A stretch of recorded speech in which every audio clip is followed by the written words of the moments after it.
Tere taas, head saatekuulajad. Saates osalevad elektriinseneri õppejõud Andres Saukas ning saadet juhin mina, Maarja Maripuu. Tuntud sisulooja ja suunamudi on konservatiivne mõtiskleja ja uudisteportaali eesti.com toimetaja ning saatejuht. Tehnokrat alustab.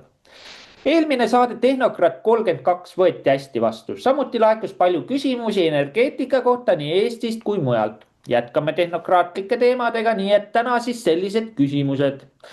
Kas tuumaenergia ikka edastab tuuleenergiat? Kas Euroopas on kõige kallim elekter Eestis või Saksamaal? Kas päikesepatareide tootmise hullus hakkab Hiinas lõppema? Palun, Andres. Tervist, mõistust ja tarkust, nagu alati soovin. Ja vaadake neid pilte, mis mul on ühel pool ja teisel. Üks on Mendelejevi oma, näete, üleval on aine ehk energia, teine on jõud, mass ja vaim ehk mõistus. Ja Jaan Järviku oma on, näete, ürgisa peab olema ürgema ja siis on lahv, on see looduse aine. Ja ERR, me ei ole mitte raadio, vaid on eeter. See ongi just Jumal või looja, mis hoiab maailma koos. Ja katsume nüüd tulla, ega meil need asjad on kõik, loodus on ise taastuv, aga siin peame ka saama selle ise taastuva olukorra kätte, just see on see mõistislik pool. Et ikka, kui keegi tahab tulla sulle tuppa ja hunniku lasta, ärme lase teda ikka tuppa, ärme ole nii tolerandid ja nii edasi, on võimalik vaikselt minna. Ja põhiline, et kui me tahame siin jääda, siis peame ikka olema koostöös, sest praegult on ka niimoodi, on infot jookseb, et kes siin Peterburi eestlased saavad, Krimmi eestlased saavad ilusti rahvariiete tikanditega hakkama ja käivad koos. Oli uudis, et 5-aastane käis ja teine oli siis seal 80-aastane kõige vanem. Nii et me peame saavutama sellise olukorra, et see koos oleks. Nii. Ja paneme siis esimese punkti nagu käima. Slaidina. Ja siin oligi küsimus siis, kas tuumaenergia ikka edastab tuuleenergiat. No vaadake, on väga lihtne, näete, mis toimub. RWE, see on Saksa energiagigant, tuulegigant, lahkub Prantsusmaalt. Näete, prantslased ei taha enam. Aga meie tahame siin, olgu ta sakslane või prantslane oma tuule ja tuulikute ja päikesepatareidega. Nii et mõtelge, ärme kiirusta, me oleme ju kogu aeg ellu jäänud sellest, et nimetatakse, et me oleme kuidagi aeglased poisid, et soomlane pidi natukene aeglasem olema oma mõtte ja liigutustega. Miks me jookseme praegu sellise hooga sinnapoole, sest saame selle kopika tasku küll, ega siis see raha trükkimine pooleli ei jää siin ajal. Siis ta jääb pooleli, kui seotakse uuesti kullaga. Sest lugesin ühte artiklit, et üks mees, vana pankur seal Euroopast ütles, et ta 40 aastat töötas pangas, aga raha ta ei näinud seal. Öeldi küll, et suur pank ja raha kui palju, aga ei olnud. Need on kõik numbrid ja nii edasi. Ja võtame siis lahti need, kas nüüd on tuuleenergiat ja tuumaenergiat vaja, need Prantsusmaa vist ütleb, et ta ei taha tuult, kuigi tal on ilusad tuulised ilmiga. Tuuleenergia pole Prantsusmaal ilmselt kasumlik. Saksa energiagigant RWE taandub potentsiaalsetest avamere tuuleprojektidest Grand Nation'i. Pariis ei taha ilmselt maksta nii palju toetusi, kui ettevõte sooviks. Näed, siin ütleb, et ei taha maksta. Aga meil oli süüdlane ka siin Energias, kirjutas, et elektrihinnad on süüdi meil, et Eesti Energial kasum oli väike, nii et elektrihinnad peaks vangi panema või no vot. Isegi tohutute toetuste, poliitilise suuniste ja pideva meediapropaganda abil ei ole tuuleenergia, tuumaenergia võrreldes lihtsalt konkurentsivõimeline. Prantsusmaa on parim näide ja iroonilisel kombel on tegemist Saksa energiagigandi lahkumisega. Vaadake, RWE lahkub, kui ta lahkub, ega tal seda pikka pidu ka ei ole, insenerid lähevad laiali ja siin oli ju ka Hollandi ja mis tuuleenergia koondamistest eelpool saadetes juttu, nii et asi laheneb kuidagi kogu aeg niimoodi. Ja Prantsuse avamere tuuleenergia ärist mitte sellepärast, et nad oleks järsku huvi kaotanud, vaid sellepärast, et äri lihtsalt ei ole kasumlik. Raha ei tule enam. Kuigi Pariisi juhtkond võib samuti rohelise ülemineku üle kurta, jääb energiavarustus tuumaenergia nurgakivi samaks. See ongi just selline oluline erinevus. Seal võrreldakse hindu, et seal on tehnokraadid, et hind oleks odavam ja saaks sooja ka. Et ma lähen poodi, ostan saia ära, saan ikka saia ja jääb leiva jaoks ka üle, muidu võin ka osta ainult leiva. Tootmis usaldusväärsust ja varustusolukorda. Ja ei näe imet, tuuleenergia kukkus läbi. RWE nõudis paremaid tingimusi, kõrgemaid ostuhinnad, selged garantiid, kuid prantslased ei olnud nõus avamere energia hinda kunstlikult tõstma. Seega ettevõtte loobus. RWE lahkumine on seega enam kui lihtsalt ettevõtte otsus, see sümboliseerib Euroopa energiapöörde põhimõttelist nõrkust. Ilma püsivata valitsuse toetuste ja poliitiliste eelistuseta pole tuuleenergia lihtsalt elujõuline. Iga Prantsusmaal töötava reaktoriga väheneb vajadus tegeleda ebaefektiivsete ja ilmastikust sõltuvate rootoritega. See on tööstusharu ise. On seda langust juba pikka aega kartnud. Ilmnes juba RWE juhi Pierre Tysoni hoiatusest. Ta kurtis, et avamere tuuleenergia moratoorium oleks sotsiaalne katastroof. Teisisõnu, ilma pideva projektide pakkumise ja ennekõike toetusteta variseb kogu tuuleenergia ärimudel kokku. Näete, pealik juba ütleb ise, et kui ei ole riiklikku toetust, kui ei anta raha selle jaoks, sest ta pärast ei tooda sisse. Varem oli ju lihtne tehti arvutus ära majal ja siis tuli ette, oli temal see amortisatsiooni aeg ka juurde ja siis sai maha kanda. Aga praegu näete, kui see tuulik valmis, ta ei tooda, on vaja teda kohe rahastada, mitte amortisatsiooni, vaid seisaku ees. Nii, läheme siis edasi, mida siin ütlevad ilusti. Ja näed, järgmine küsimus oli nüüd siin, et kas Euroopas on kõige kallim elekter,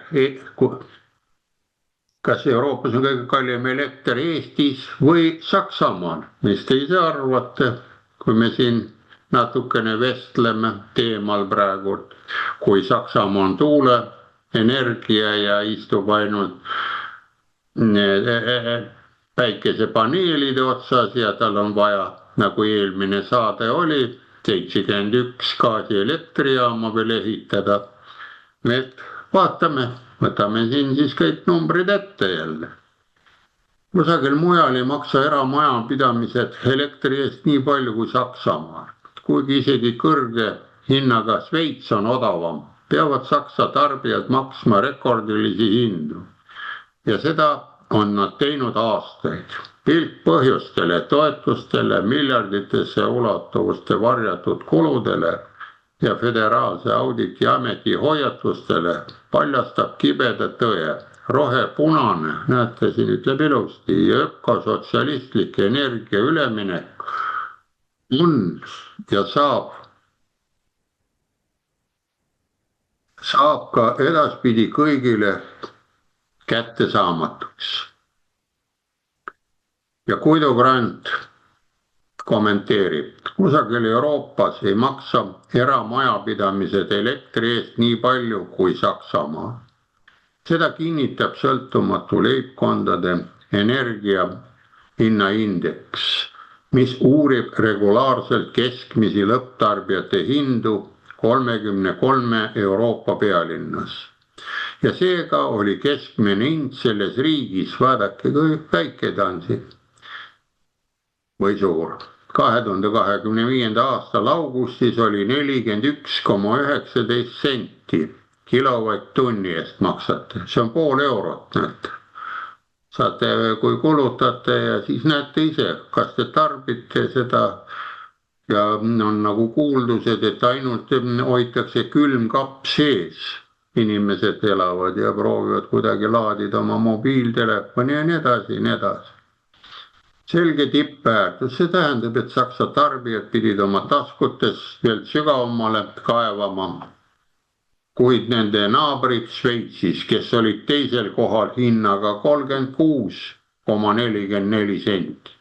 Ja mäletate kilovati hinnad, mis meil olid siin 5 rääkisime kogu aeg, aga nendel näete on kogu aeg 1-0 juures. Nii, ja nüüd vaatame siis nende hinnanguid ja vaatame, järgmine on elektrihinnad linnade kaupa, see peaks huvitama teid. Näete, siin on nad kõik olemas. Berliin on esimesel kohal, näete, siin saate ise jälgida neid asju. Läks üle, mis siin siis meil näitab.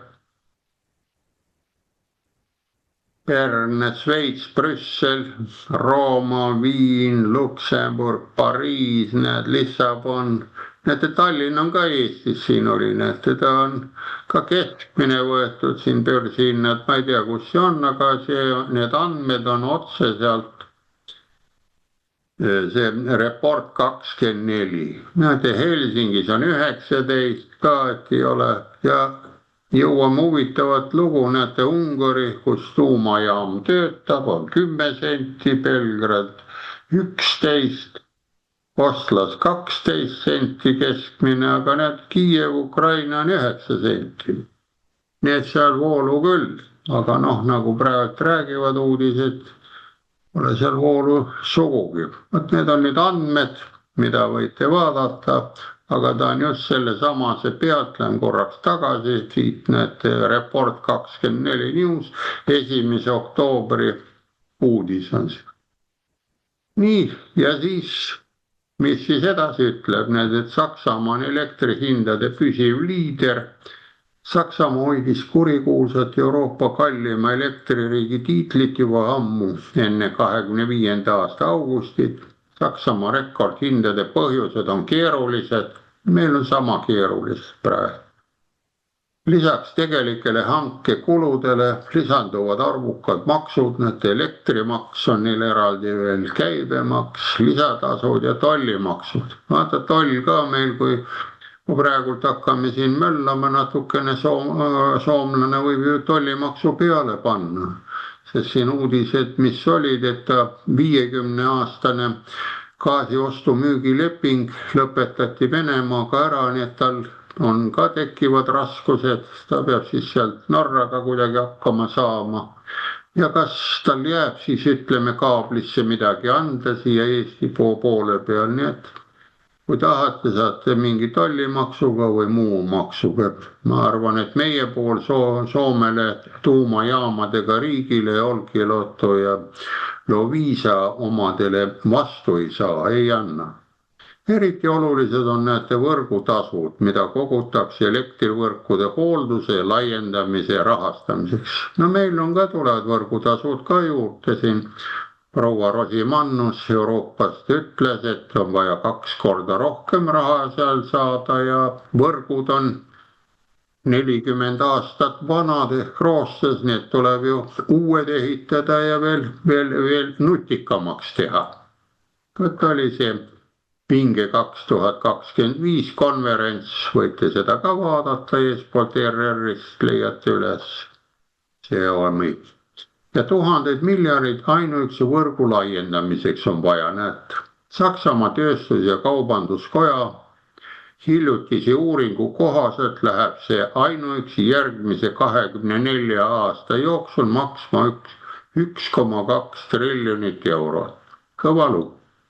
Kuid see on ainult osa võrrandist rohelise ja ökosotsialistliku energia ülemineku kogukulude liitumis ulatub kogusumma 5,4 triljoni eurone. Ilma toetusteta oleksid elektrihinnad veelgi kõrgemad. Ja EEG konto rahastab taastuvenergiajaamade käijate soodustariif. Ainuüksi eelmisel aastal voolas föderaaleelarves sellesse fondi 18,5 miljardit eurot. Näete, seal Saksamaal praegu raha veel on, aga kui tööstus ära läheb, suured autotööstus, mäletate, siis on väga keemiatööstus kõrgelt, Domestos ja kõik need tualetid, mis on parfumeerija, keemia, need on kõik Saksast olnud. Nii, ja CO2 hind täiendava kulutegurina, no vot see on selline huvitav asi. Minu käest on ka küsitud, miks on, aga see on ju täielikult nagu Jumala käest ostetud hind, sest seda meie ei saa muuta, me võime siin teha mida tahes, CO2 on loodusele kasulik, aga mõni on Jumalast kõvem või loojast, et loodusest paneb selle eest ka hinna. Hapniku hind on muideks puudu veel, see ka kui panna, siis oleme kohal. Eksperdid hoiatavad eriti arengute eest alates 2027. aastast. Sellest ajast alates ei määra CO2 hinda enam valitsus, vaadake, vaid turg. Ja nüüd katsuge mulle tehnokraadile ära seletada, ma ei ole majandusmees, mis asi see turg on. Ma tean, turg oli, Kadaka turg oli 90ndatel aastatel oli ja seal olid katusepanijad ja sai seal Kadaka turult kõiki Soome nänni ja purukummi ja seal oli tõesti turg määras hinna, kui need katusepanijad tulid ja ütlesid, et sa pead siit meilt võtma selle katuse või telki või seda müügikohta ei ole, põletavad maha ja ma ei tea, kas siin nad ka nii järsuks lähevad, et see turg määrab selle hinna. See on minu tehnokraadi mõtlemine, selline imelik, sest ma ei saa ka sellisest aru, et räägitakse siin Putini meelsusest ja Xi Jinpingi meelsusest ja Trumpi meelsusest. Ma ei saa aru, iga mees on oma viie meeleelundiga tegeleb ja armastab erinevaid naisi või ei armasta üldse, see on iga mehe enda teha, aga nüüd meelsuse järgi grupeerida ma ei oska. Käib mul üle jõu ja ma ei oska. Ja näete, vaid turg määrab nüüd hinnad 27. järgmine aasta veel saame ikka valitsuse järgi, aga see, ma räägin, on praegu Saksamaa oma, aga see Saksa värk võib turule minna, ega Saksa turult me CO2 ikka ei osta ja hapniku, me peame siin Eestis selle hapniku saama, ma teen õhuakna lahti, siis saan muidu toru panna sealt Saksamaalt tulema või ma ei tea. Millel on ettearvamatud tagajärjed. Eksperdid eeldavad, et see hind võib tulevikus praegusest mitu korda tõusta. Vaata, kui lihtsalt ütleb. Mina ütlen, et 10 korda, kui paneme kohe tõusule numbri juurde, on asi tehtud. Nii, ja jõudsime 3. küsimuse juurde ilusti siin.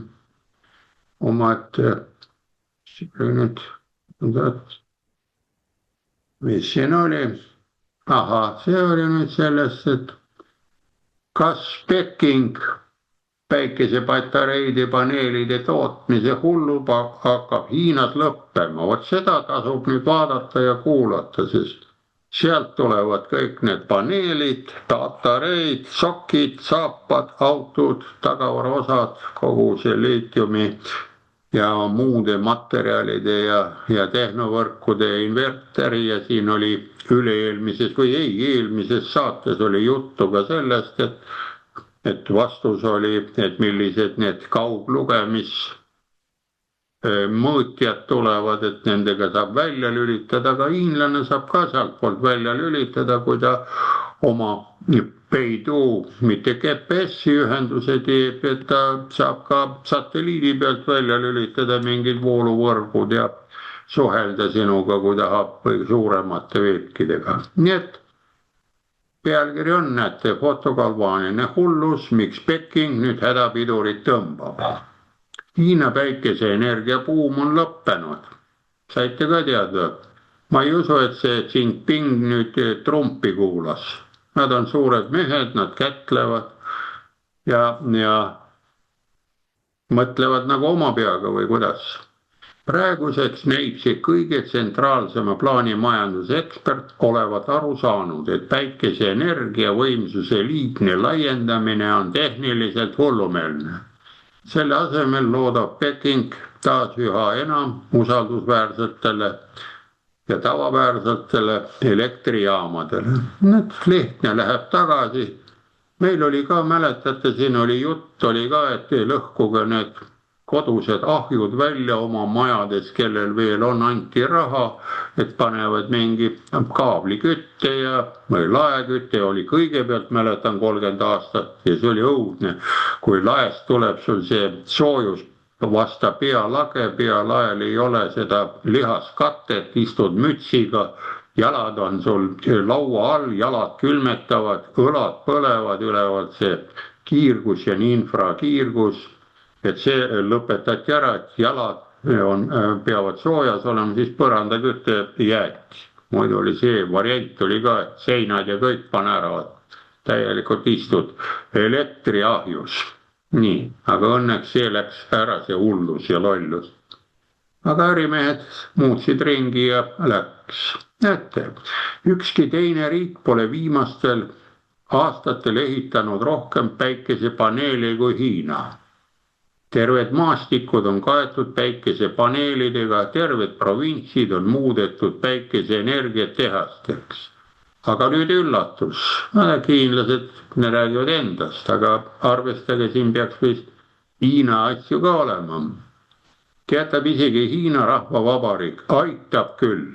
Päikeseenergia hullus on viinud elektrivõrgud ammenduma ning ülejäävat elektrit piiratakse või visatakse isegi täielikult minema. Näete, nad ei hakka kellegile numbrid peale panema, et on vaja välja lülitada või midagi, teevad lülitamise ise tasuta ära, nii et tarbija ei kannata selle all, selle lolluse all. Nii et Hiina Konfutsius või Lao Tzu või Sun Tzu, kes need olid need suured filosoofid, need on ikka au sees, et kui on jama, siis ära ikka valeta ja ära tõssa.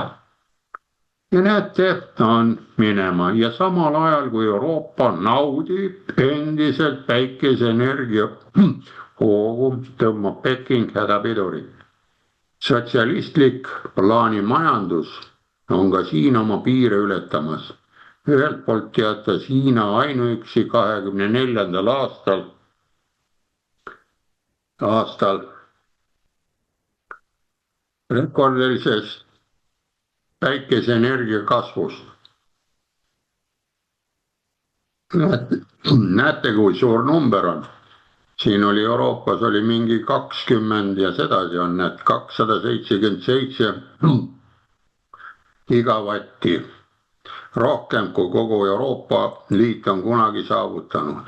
Teisest küljest tulevad terveid päikeseparke nüüd isegi ereda päikesepaiste ajal välja lülitada. Need ma siin ees palju mainisin, nad lülitavad välja, aga ei koori rahvast, sest elektrit ei saa edastada. Liinid on ülekoormatud, salvestussüsteemid puuduvad ja jaotus on funktsionaalne, nüüd segaduses. Kõigist kohtadest kogeb just Hiina, mis armastab hiigaslike taristuprojektidega kiideda, nüüd oma taastuvenergia piire. Näete, ütleb ära, et aitab küll poisid, lähme jõuluks koju, oli filmis ka ju. Ja näete, kogu selle asja hullumeelsus on ilmselt kaugetes piirkondades nagu Xinjiang või Tiibet. seal ehitatakse tohutuid päikeseelektrivälju samal ajal kui nõudlus nende piirkondades on väike. Elektrit tuleks transportida tuhandete kilomeetrite kaugusele Ida-Hiinasse, aga elektrivõrgud pole selleks loodud. Tulemuseks on piiramine, mõnel juhul on kadu isegi 30%. Näete, kui kaugelt tuleb, siis see kaabli takistus võtab energia särtsu O maha 30%. Ja näete, millest nad teevad nüüd tagasi tavapäraste elektrijaamade juurde. Hiina valitsus on nüüd aru saanud, et päikeseenergia ümber käiv hüppe on täiesti kontrolli alt väljunud. Toetusi vähendatakse, projekti kiidetakse heaks ainult siis, kui neid saab tegelikult võrku integreerida ehk lülitada. Kui on, aga eelmistes saadetes, kui nägite, on käsud päikesepaneelid Austrias ja Saksamaal katusel, aga tuleb välja, et need juhtmed, mis lähevad võrku tagasi, on niivõrd peenikesed, et ühelt poolt saab ainult tulla. Et sinna ei mahu sisse, aga näed, siin hiinlane ütleb, et kui on võimalik, saab tagasi panna, et mahuks sisse, siis saab. Samal ajal kasvab surve tootjatele. Ka päikesemoodulite tootmisvõimsused on plahvatuslikult kasvamad. Need saab kõigile müüa, tuleb Euroopasse kohin, aga kui algas see rohepööre, siis hiinlased olid pikali, nad ei olnud veel nende asjadega tegutsema hakanud, aga kuna nad on pisikesed ja hästi aktiivsed, nad said ruttu ja nad ei otsinud, nagu ülikool otsib 1,6 miljoniga meil tudengeid taga, kes elektriga tegeleks. Nii, toetusi ja ainult kui on saab, oli ju kasvanud, mis rikub turgu. Dumpingu hinnad, armetu konkurents, ettevõtete pankrotid, see on väidetava rohelise eduloo varjuga. Nüüd seal lähevad ka pankrotti, see on ka imelik asi, Nõukogude süsteemis ei läinud ükski ettevõtte pankrotti, pandi lihtsalt kinni ja muudeti nimi, aga näete siin läheb, ta on nagu välja arenenud juba teinena. Ja lahendus, Peking naaseb nüüd tasakaalustama energiapoliitika juurde. See tähendab, et kivisüsi, maagaas, hüdroenergia ja tuumaenergia moodustavad elektrivõrgu selgroo. Hiina näide illustreerib veelgi, et isegi kommunistlik süsteem on oma riiklike ressurssidega ei ole võimeline sellist energiatootmise nihet juhtima.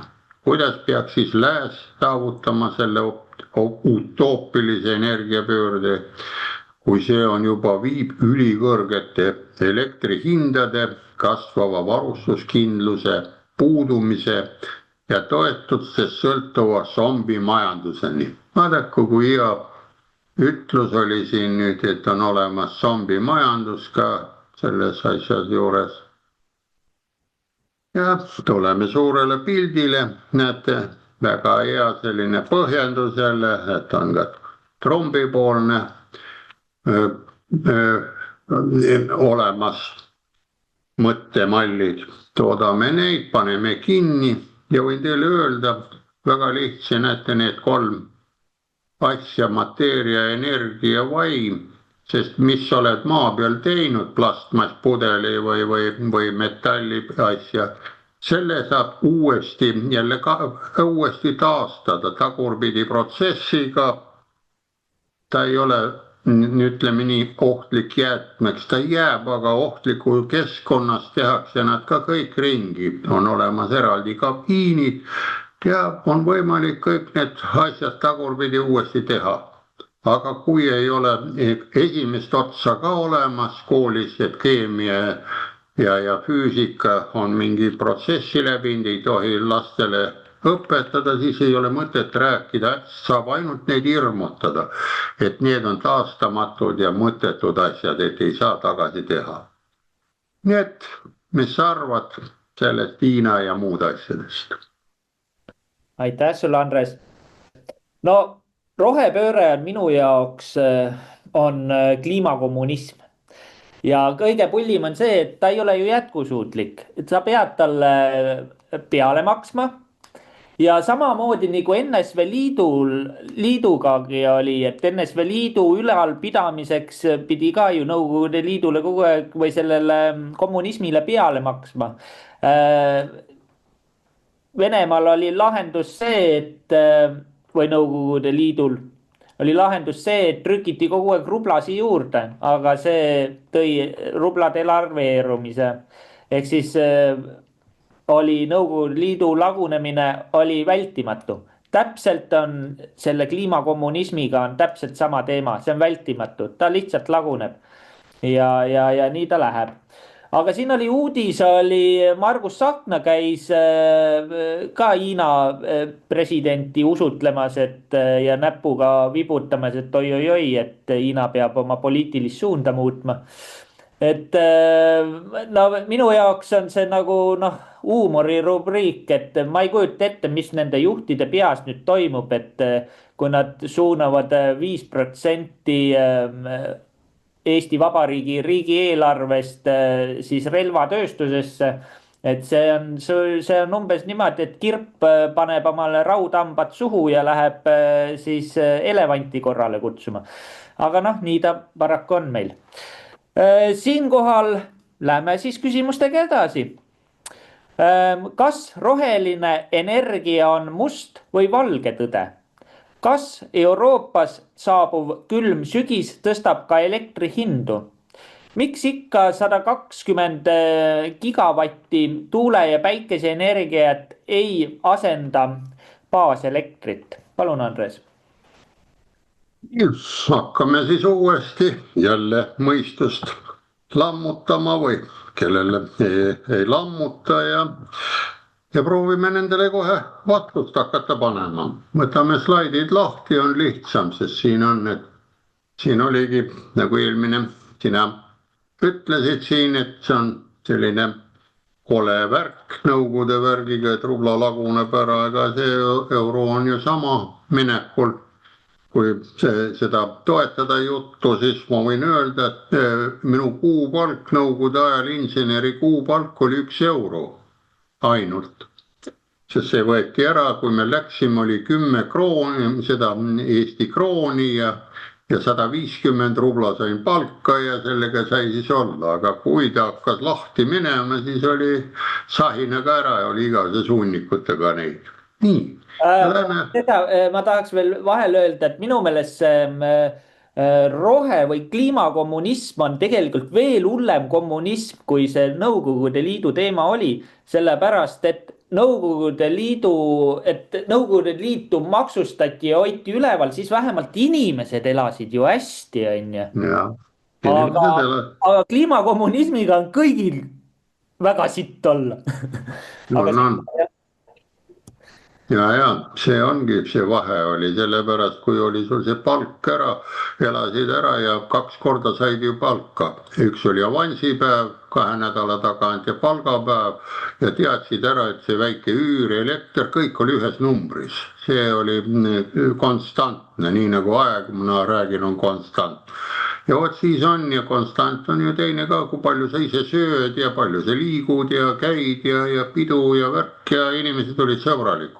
Aga kui tekiti see isendi tunne, et ma olen egoist, see ego on põhiline, et ma olen parem ja ilusam ja mul on pikem see asi ja mul on teine auto ja nii edasi, see lõhub kohe.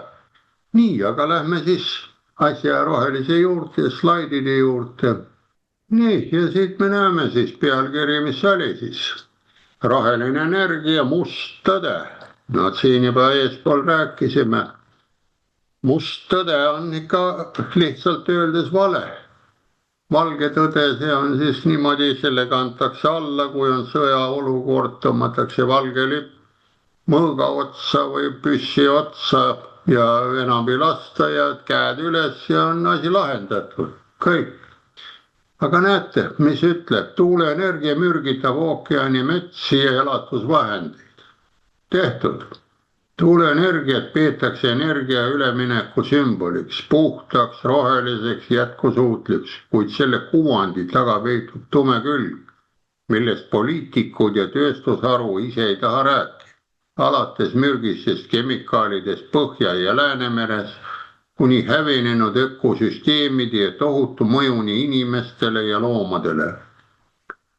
Lähemal uurimisel osutub see väidetavalt roheline energia keskkonnale ja tervisele ohtlikuks.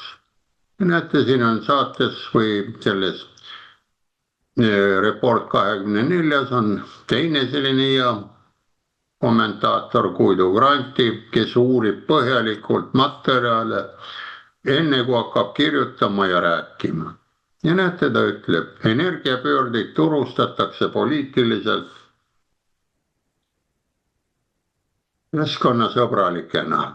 See hõlmab praegu enam kui 30 800 elektrit tootavat tuuleturbiini. Vaadake, kui palju neid on. Neid tiivikuid seal üleval põrinevaid, et pöörlevad seal ja osa ei pöörle, millest umbes 1600 asub avamerel. Vot need tuleb varsti kokku hakata korjama. Ja vot siis on tegemist jälle vaja ju Tehnikaülikoolis leida tudengeid, kes hakkavad neid kokku korjama, sest need on ju kõrgel olevad ja neid tuleb ju nii ohtlikult pikali lasta, et ise alla ei jääks ja nii edasi, nii edasi. Ja näete, hiljutine rahvusvaheline uuring avamere tuulepargid, ainete võimalik eraldumine ja kuidas seda vähendada, mis viidi veel läbi 25. augustil, 25. Föderaalse merendus- ja hüdrograafia ameti juhtimisel ja milles osalesid need Prantsuse uurimisinstituut, Belgia põllumajandus, kalandus ja toiduainete tööstuse instituut, siis näete, kui palju neid kohalikke kontrollijaid ja neid teadlasi oli, paljastab aga väga plahvatusohtliku varjukülg. Kokku satub avamere tuuleturbiinide töö kaudu Põhja- ja Läänemerre 228 erinevat kemikaali. Me oleme siin Läänemere juures vist omast aru. Või faktid on kõige olulisemad asjadest lühidalt. Avamere tuuleturbiinidest tuvastati 228 kemikaali, neist 62 peetakse keskkonnale eriti kahjulikud. Nende hulka kuuluvad ained, mis on potentsiaalsed toksiinid, endokriinsed häirid tekitavad, kantserogeensed, raskesti lagundavad ja võivad toiduahelas akumuleeruda. Näete, ta võib ju toiduahelasse kinni jääda, sööte jäävad kontidesse kinni või midagi nii edasi. No vot, need on need tiivikud, millest siin on ju räägitud ja et pöörlevad, et mis plastmass, klaas, kiud ja nõukaajal olid ju ka ohtlikud need asjad olemas nagu klaasvatt. Tuli teda panna, aga selleks pidi riides olema ja maskid peas, sai neid seina vahele pandud vabalt ja rotti ega hiiri ei tulnud sealt sugugi välja, sest rottile ka ei meeldi see karvane ja klaasikiu ja kogu lugu. Ja teine ohtlik oli selline, mida ka panti, oli ju need eterniitkatus. Siis soovitati ikka asjad selga panna, aga kui katus selle oli veel pööning, siis see eterniit ei jõudnud kohale. Aga näete, siin on need tiivikud, tegid nad proovid laboritest ära, kui olid seal, näete, seal eespool olid need tehnokraadid ja mis nad leidsid? Näete, 64% ainetest kuulub orgaaniliste ainete rühma. No vot, see orgaanilised lagunevad väga hästi. Aga 19 on natukene raskendatud, on anorgaanlased. Seal tuleb kasutada happeid, et neid segada ja ära teha ja ligikaudu 70% kõigist keemilistest leketest on peamiselt ained, mis perinevad ohvri noodidelt või nendelt süsteemist või nendelt tiivikutelt. Näete, alumiinium, tsink, plii, kaadium, nikkel, mangaan, elavhõbe põhinevatest korrosiooni kaitsesüsteemidest. Need on värvid, mis on peal on ja plast ise sees ja näete.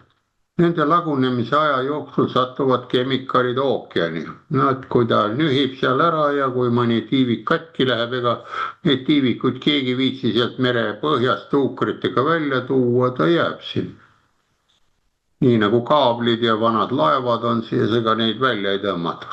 Aga vanad laevad olid ju puust ja metalli oli küljes, rohkem neil ei olnud, kui ta seal ära mädanes või kivistus põhja, leiti arheoloogiliselt sukeldujaid ja kuidas seal oli. Aga näete, siin on nüüd Mendelejevi tabel ligiduses ja need on nii rasked metallid ja nemad jäävad ju kehasse kinni. Ja ligikaudu 10% on õlid ja määrdeained, mis süsteemides tööks olulised.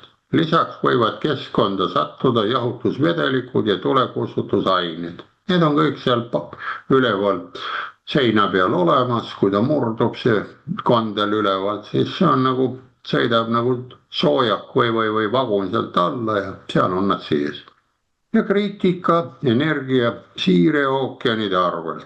Pikantne on see, et need samad poliitikud, kes muidu vannuvad Põhja Läänemere kaitsmele, no kes meil siin olid need Gretad ja kõik need teised, et kõik on korras, need tiivikud töötavad, jätavad tuulikute laiendamise puhul need ohud ilmselt suuremeelselt tähelepanu. Näete, sest nad on suuremeelsed ka veel, head inimesed, suuremeelne, mittegi kitsarinnaline.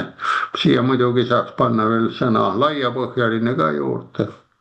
Ja võimude reaktsioonid. Liidumaa majandus ja energeetika ministeerium, näete, see on Saksamaa jälle, Saksamaa liidumaa. Meil ei ole, võiks ka olla majandus- ja energeetika ministeerium, oli kunagi, no nüüd on kliimaministeerium, ehk mõeldakse ka siin ringi, selle võiks küll ära vahetada.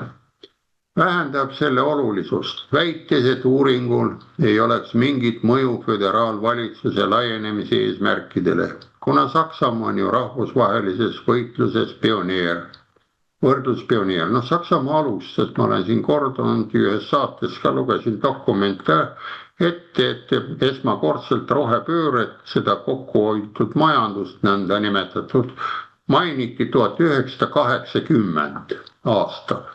Ja ta oligi pioneeriks siis.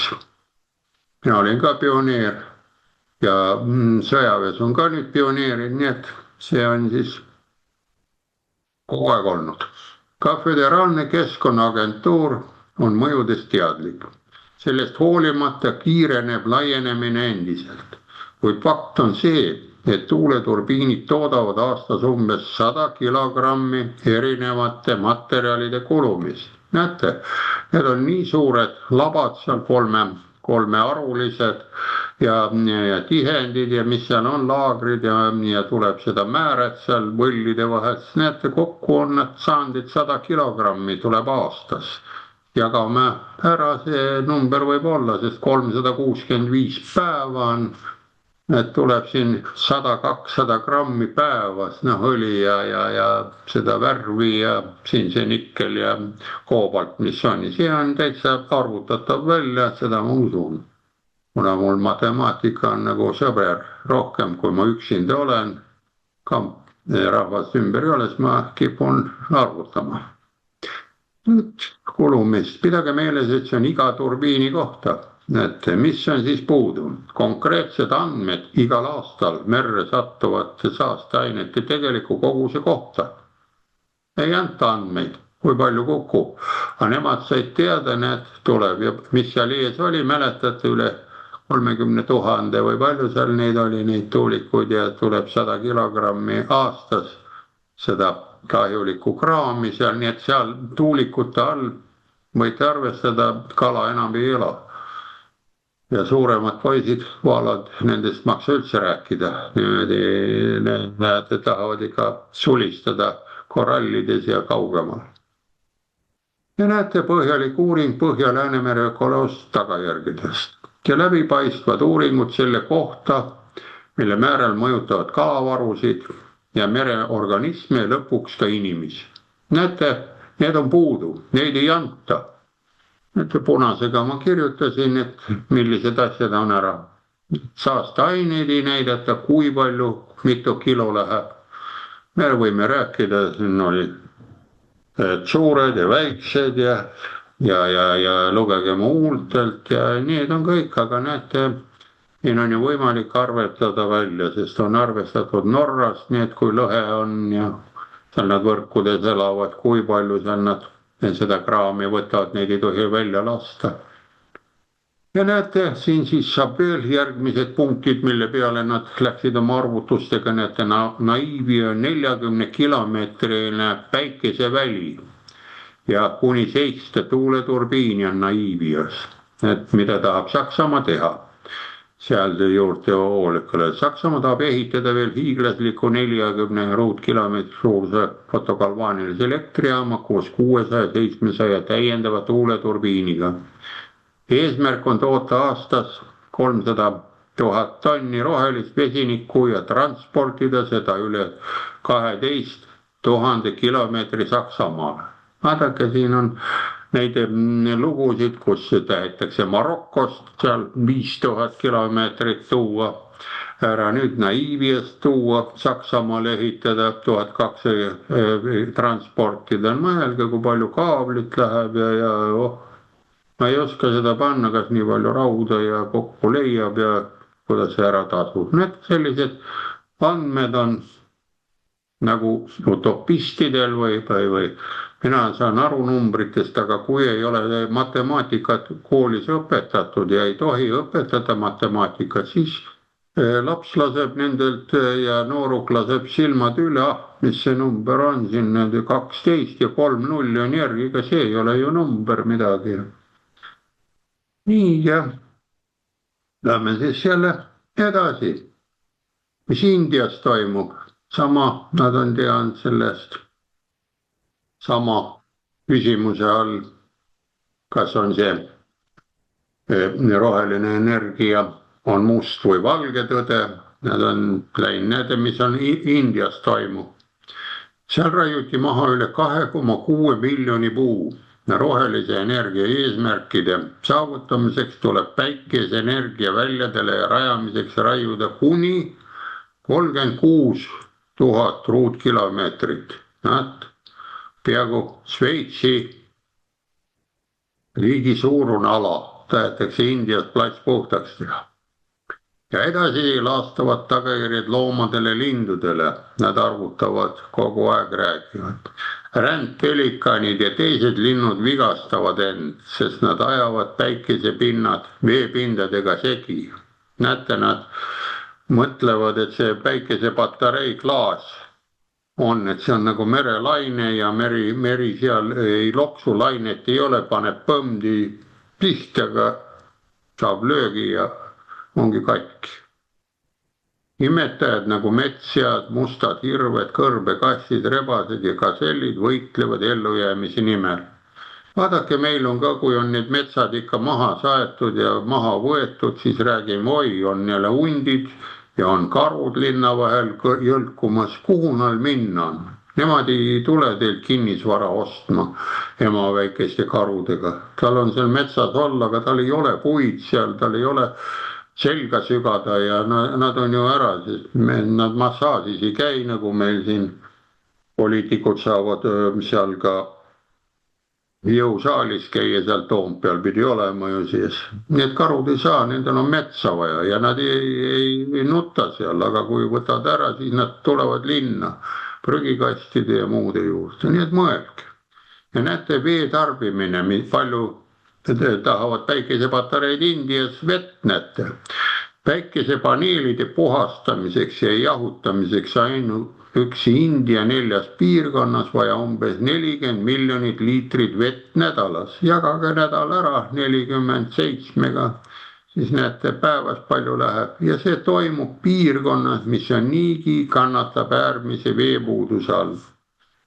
Varem said põllumehed vett oma põldude jaoks kasutada. Tänapäeval voolab see päikesepaneelide farmidesse, hävitades kohalike põllumeeste elatusallikaid.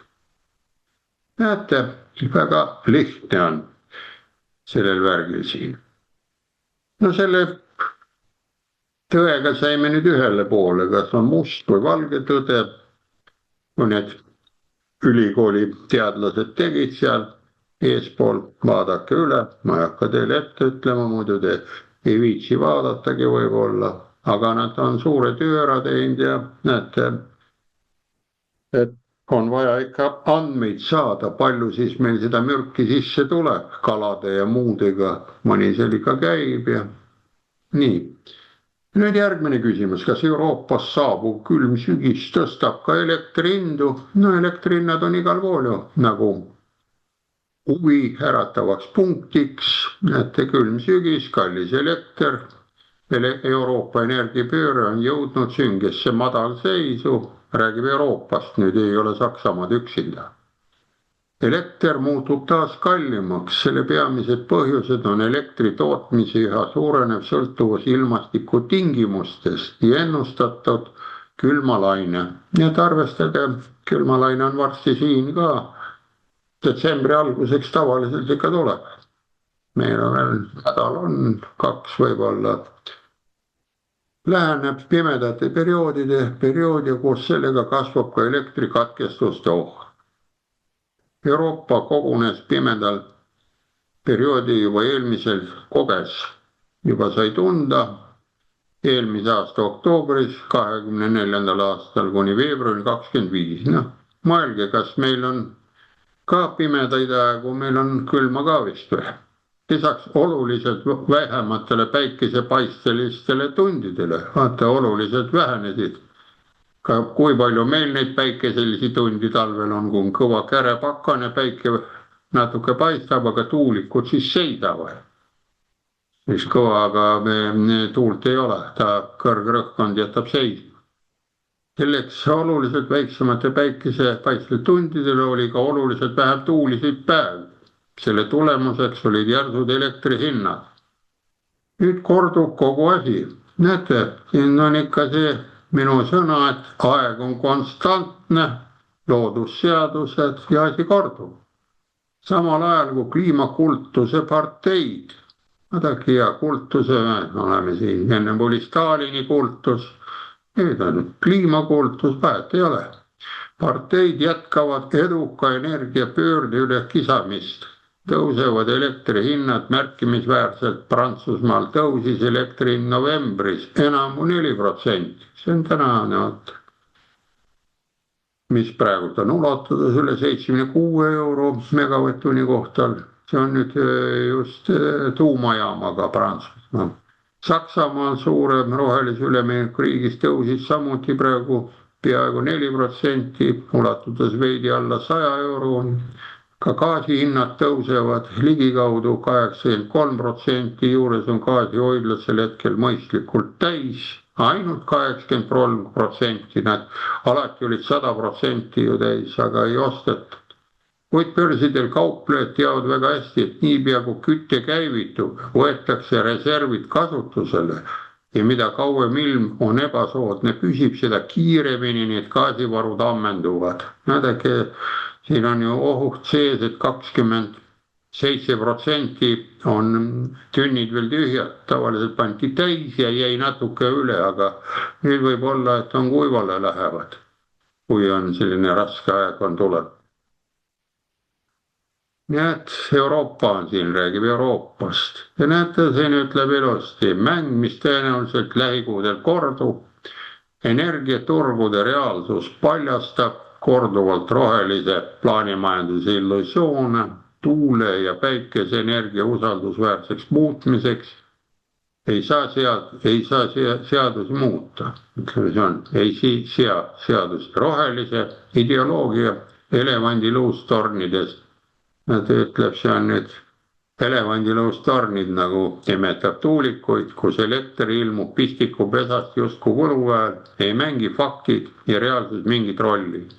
Selle asemel näeme, kuidas energiahinnad hüppeliselt tõusevad, kägistades veelgi nii elakonda kui ka majandust. See kujuneb järjekordseks kalliks talveks, mis paljastab energiatööstuse pseudo-rohelise ümberkorraldamise nõrkused. Kuid õppetundide õppimise asemel lükatakse energiapöörded uue kliimakultuse nimel edasi. Kuni kibeda lõpuni saame ikka tunda, pipar on ka kibe, küll see tuleb. Kuni saab öelda, eile olime veel äärel ja täna oleme sammu võrra edasi, no et üle ääres. Sest varem või hiljem suurendab see ka elektrikatkestuste oht. No sellest juba räägitakse ammu. Ja võtame siis viimase küsimuse, miks ikkagi 120 gigavatti tuule päikeseenergiat ei asenda baaselektrit, baaskoormat. Need ütleb, küsib ka kohe siin pealkirjas, kuna Saksamaa paigaldab üha rohkem tuule- ja päikeseelektrijaamu, saab üha selgemaks, et neist ei piisa tööstusriigi energia varustamiseks. Kõikumised on liiga äärmuslikud, olenemata sellest, kui palju energiat paigaldatakse, sest ilma ei saa kontrollida. Näed, kliimat võib ka öelda, noh ilma ei saa ka juhtida, prognoosida, et täna on miinuskraadid. Igaüks, kes vaatab järgmist diagrammi, mida on arvustanud Wernwund-Kraft. Seda diagrammi ei ole, kes tahab seda vaadata, kes tunneb üles-alla kõikumist, seal on. Näeb ühel pildil kogu Saksamaa energiapöörde tragikomöödiat. See näitab, et isegi peaaegu 120 gigavatti tuule päikeseenergia võimsust ei suuda tagada ühegi megavatt-tunni baaskoormust. Näete, üle 10 aasta on poliitikud, lobistid ja kõikjal olev kliimapäästetööstus pumbanud miljardid sellest ilmast sõltuva elektri tootmise laiendamisesse. Tulemuseks on äärmise baaskoormuse all olev elektrivõrk. Kui tuuleturbiinid käivituvad, tuleb teiste baaskoormuste tootmiseks võimeliste elektrijaamade võimsust vähendada. Ja kui saabub tuulevaikus, peavad teised uuesti võimsust suurendama, nii et edasi-tagasi, nokk kinni, saba lahti, nii nagu oli üks laste raamatus Laagü. Ja päikeseenergia puhul pole olukord ka parem, et ütleb ilusti ära. Igaüks, kes küsib, kuidas saab tööstusriiki sellisel viisil varustada, saab poliitikutelt regulaarselt sama vastusele. Meil on neid lihtsalt rohkem vaja. No neid päikesepatareisid ja ära, nad on endale kinnisidee võtnud ja mina nagu ütlen, et see on hullumeelne, kas on narkotsi uimas või viina uimas, et nad ei saa kuidagi sellest deliiriumist lahti, et meil on neid rohkem vaja, paneme veel ühe pitsi juurde ja võtame veel ja paneme siin aastaid, näete 10 aastat. Õnneks meil nii pikalt ei ole sellise lollusega olnud, see on meil vedanud. Ja näed, siin ütleb ilusti füüsikale, aga roheline ideoloogia muljet ei avalda. Läheme suurele pildile. Saime natuke targemaks, loodame, et natukene mõistustarkust tuli juurde ja avanevad ka mõned silmad, kõrvad ja nii edasi, nii edasi. Nii et minu poolt kõik ja mis sa arvad, lisa ka. Ja aitäh. No minul tekitas küsimusi siin see punkt, et tuulik aastas 100 kilogrammi siis erinevaid materjale kulutab ära ja paiskab nii-öelda loodusesse. Et kui nüüd teha kiire arvutus, tuuliku eluiga on 15 kuni 20 aastat, see teeb siis 1,5 tonni kuni 2 tonni siis materjali. Tähendab seda, et see tuulik peaks olema 15 kuni 20 aasta pärast 1,5 kuni 2 tonni kergem. Aga uurisin siis ka, et palju see siis meretuulik kaalub, et see on 280 meetrine tuulik kaalub 5000 kuni 5400 tonni, ehk siis sealt 2 tonni, no samas jällegi ei ole nagu midagi ära raisata. Kuid kas on võimalus, et see nüüd, mis sealt loodusesse paiskub, Kas erinevate hooldustöödega siis asendatakse, et siis see kulu, ehk siis seal on ju õli kulub, et siis hooldusvälbaga peab ju õli juurde lisama ilmselgelt on ju. ja selge see ja selge see on ju, nendel on ju põhiliselt hüdraulika, nii nagu autol on ju need amortisaatorid. Ja vot need on kõige rohkem, just see õli, kui ta seal loksub, hüppab, mootor läheb käima, nii nagu autol on.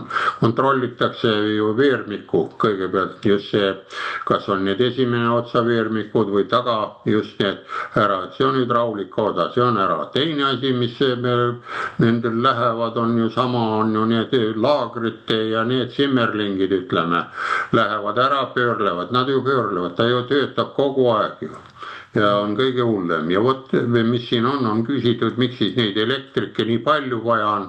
No arvestage nüüd ise, kui tekib teil autoga mingisugune probleem on, ei lähe käima midagi, siis panete ju paela otsa, kui annab vedada, kui ei ole, siis tuleb tõstukiga auto järgi ja viib töökoja juurde, kus ta läheb töökoja tõstuki peale ja seal kõik need õlid ja kõik need ütleme, süsteemid vahetatakse.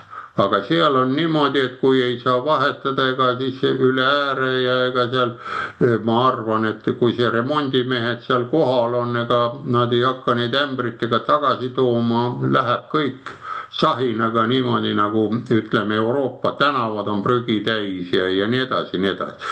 See on minu subjektiivne arvamus. Muidugi peaks ju korjama, minusugune vana kooli oma ikka korjaks ära need õlid ja värgid ja mis seal on vana värka ja ülevalt alla vedada, aga kuidas nüüd tänapäeva noored teevad, seda ma ei oska öelda. Vot sealt tulebki see rämpsu värk. Ja siis on ju ta roostetab, tulevad tükkidega lahti, merevesi on soolane, nii et igat pidi ta kulutab rohkem kui maa peal. aitäh sulle, Andres, aga siinkohal panemegi saate siis kinni. aitäh ja nägemist. Nägemist.